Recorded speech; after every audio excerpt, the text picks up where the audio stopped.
Well, Glenn, we're looking forward to this game, weren't we? First against second. Unfortunately, the weather's been horrible all week, but of the cricket that we've seen, how would you assess your side? Yeah, we're pleased with our performance, certainly, to get stuck in on a damp pitch that seemed everywhere for at least a session, maybe two sessions. I think to reach 290 was a really good effort. Obviously, we lost early wickets. Great for Haseeb to bat for so long in such testing conditions, and towards the back end of the innings we showed that we bat all the way down with Tom Bailey and Stephen Parry making good scores. I thought 290 was an excellent score in those circumstances, and we restricted them to less runs playing on a flatter pitch. So of the cricket that was played, we can be pleased with ourselves. What was today about mainly for you, kind of trying to eke out a couple of extra bonus points, or maybe even trying to put Essex under pressure? Yeah, it was about getting as many points as we could. We were thinking of potentially setting them a score to, if we'd have been able to wrap up the innings a bit earlier, maybe just see what we could achieve. But, you know, there is still time left in the season. I don't think Essex would have been interested in a testing target, but we just wanted to give it every chance we could to get as many points as we could. They've obviously got to 200 and pulled out. Are you okay with that? Everything fine with that? Yeah, it's I can understand why they've done that, and there's no problem with that. You know, they didn't think they could get another batting point, and you know the game was virtually over, so they weren't going to risk losing another one to us. In terms of Haas, as you continue to talk about it every week, don't we? But that seemed much better. It seemed really encouraging what we saw from Haas, particularly after tea. I think in that first innings. Yeah, after tea he played really well. It was fluent, looked for scoring options and took them. Before lunch it was really difficult to make any runs, to be honest. But very determined innings and showed fluency towards the end.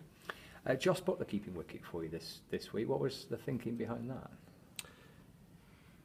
Well, if I'm honest, we're just trying to prioritise both keepers. You know, there's no... Alex has done a fantastic job all season. Joss is England's one-day keeper. He hasn't played that much for us this season, and that's one of the reasons Alex carried on doing the job that he's been doing so well.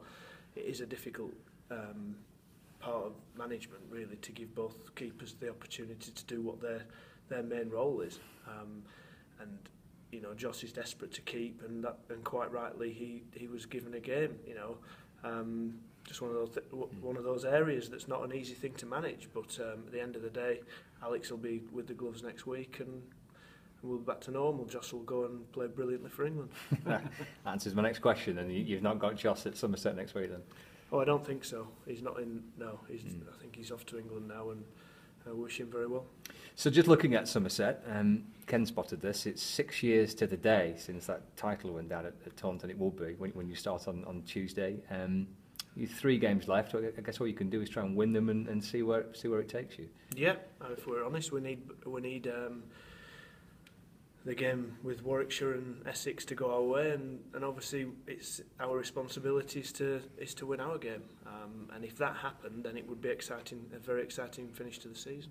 And of course, they've got plenty to play for. They've had a good win this week, haven't they, too? So it just keeps you nice and lively heading into these final 3 games. Yeah, and you know, and our job is just to continue the cricket that we're playing and make sure that we go right to the end of the season playing tough, quality cricket. I noticed this week Luke Protz has gone to Northants on loan. Is that basically just to get the guys some cricket?